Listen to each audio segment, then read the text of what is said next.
Hello and welcome to your AECC University College presentation on student services. This presentation will tell you all about the support services that are available to you while studying on your course.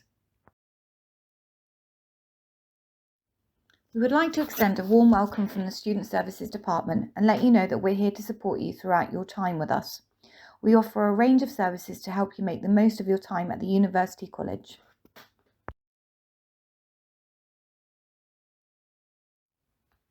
The Student Services Office is located in the main campus building. As you access main reception and pass through into the corridor, if you take an immediate left turn, you will see the Student Services Office. The office is open from Monday to Friday, 9 a.m. until 5 p.m.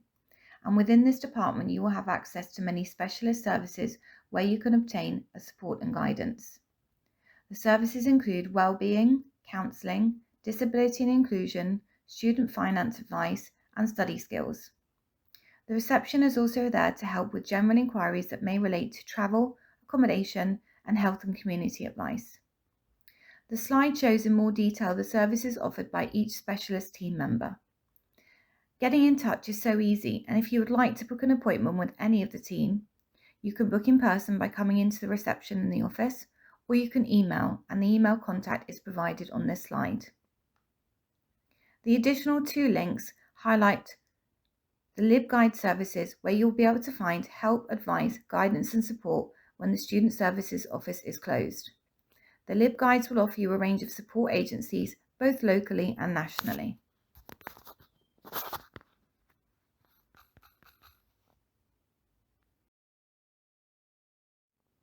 Starting life at university can bring out many different experiences and emotions for all students, and so it's really important for us to make sure that your experience is both a happy and healthy one. Please don't hesitate to reach out and seek help and support. Make student services your first port of call. Hello, my name is Debbie Tanner and I'm the Disability and Inclusion Advisor, or DIA for short. I can give you information and advice about reasonable adjustments, including exam arrangements. I can also give you information on the services available through Student Services to help you with your studies, such as study skills support, wellbeing and counselling. If you are a UK student, I can give you information about applying for Disabled Students Allowance through your funding body. Disabled Students Allowance is support to cover the study-related costs you have because of your disability. You can apply for Disabled Students Allowance at any time during your studies. If you have concerns that you may have a learning disability, you can speak to me about the possibility of arranging an educational assessment.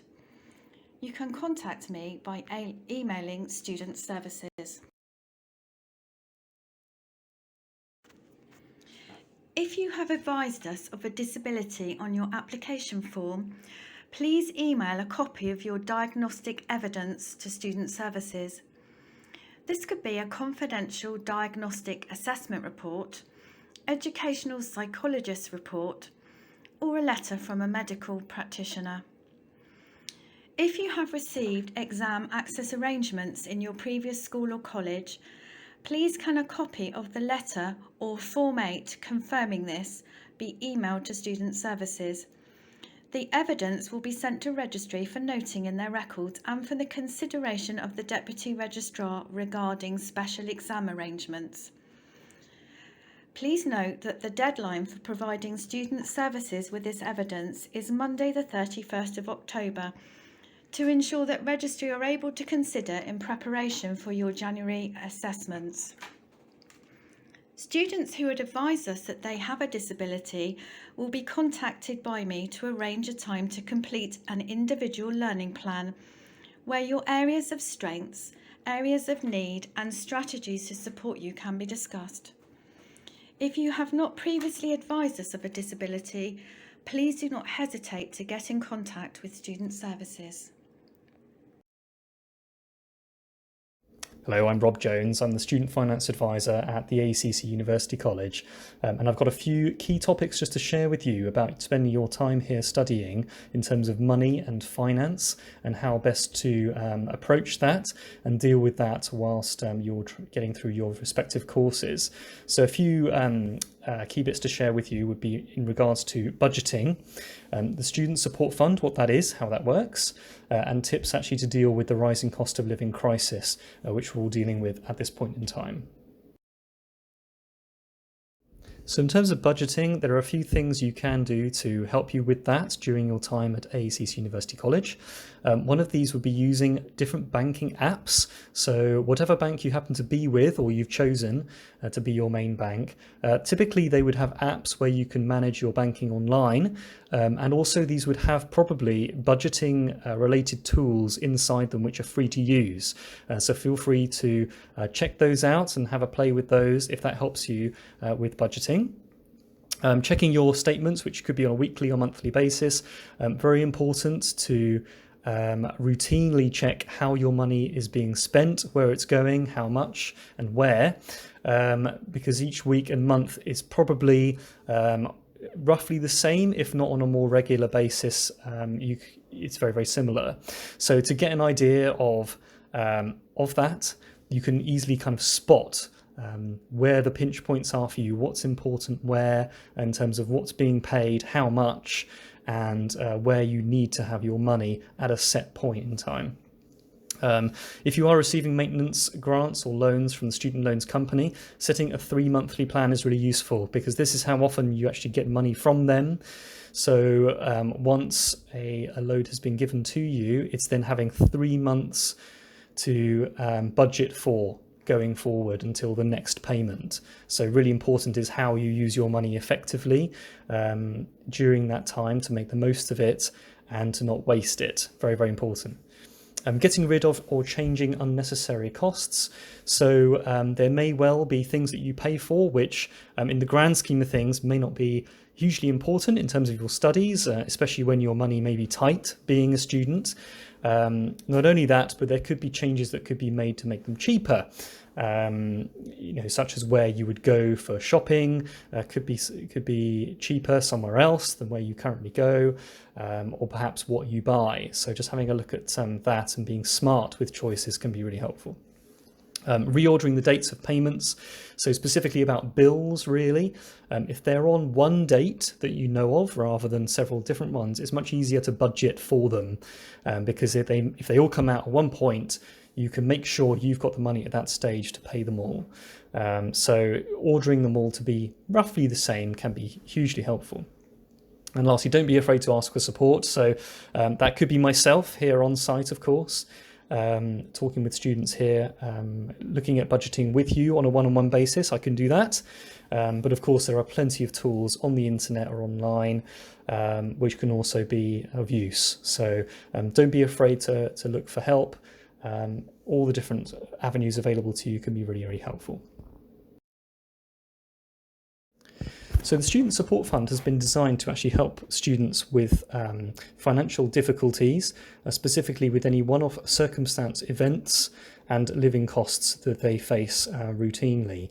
So one-off circumstances could be situations that you are unforeseen, you couldn't see them happening, but the finances you would normally have to deal with them, you don't have because these are events that you couldn't see occurring, but now you face. So the support fund is actually there to help with funding those kind of disasters and problems and giving you some breathing space there. Living costs, of course, you do have those all year round, and the means testing that goes on with student loans and maintenance grants and all the rest of it should cover those. But again, there can be situations where those become very, very tight and very difficult to cost because things happen which are out of your control. So rest assured that we're actually here to help you with those kind of situations.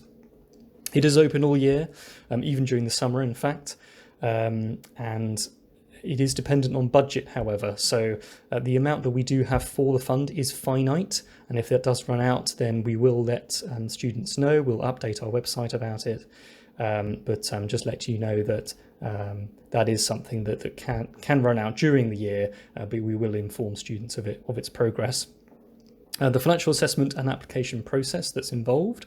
So to actually look at the support fund with the university, it would involve a financial assessment first to deem eligibility and worthiness for the fund. That is often by face-to-face, online, or via Teams, as a sort of roughly an hour appointment to discuss and about your current financial situation. And there's an application process that follows, which is an online form that you would complete to actually apply for money from the fund. The amount of coverage, so currently the iteration of the fund that we're using is upwards of £500 per student once a year. And again, that's depending on situation and also evidence of whatever does need covering, we can actually justify. Timescales, so the current expectation is that you would receive money from the fund within 3 weeks of the application process being fully submitted with all evidence attached. And that is something that can be discussed as well, backwards and forwards. If you need support with that or help, please let us know at Student Services or myself at the University College. That'll be brilliant. Emergencies, so if the timescales aren't good enough, or there are issues where you need money very, very quickly, and this is not something that can be sorted in a very more delayed process, then we do actually support for emergencies, which are case-by-case basis, but we do provide support with that. So the cost of living crisis is something that all the students are facing at the moment, and there's 15 things here that I've put together to actually give you some help and support in regards to the cost of living crisis and what you can do to protect yourself and make things easier.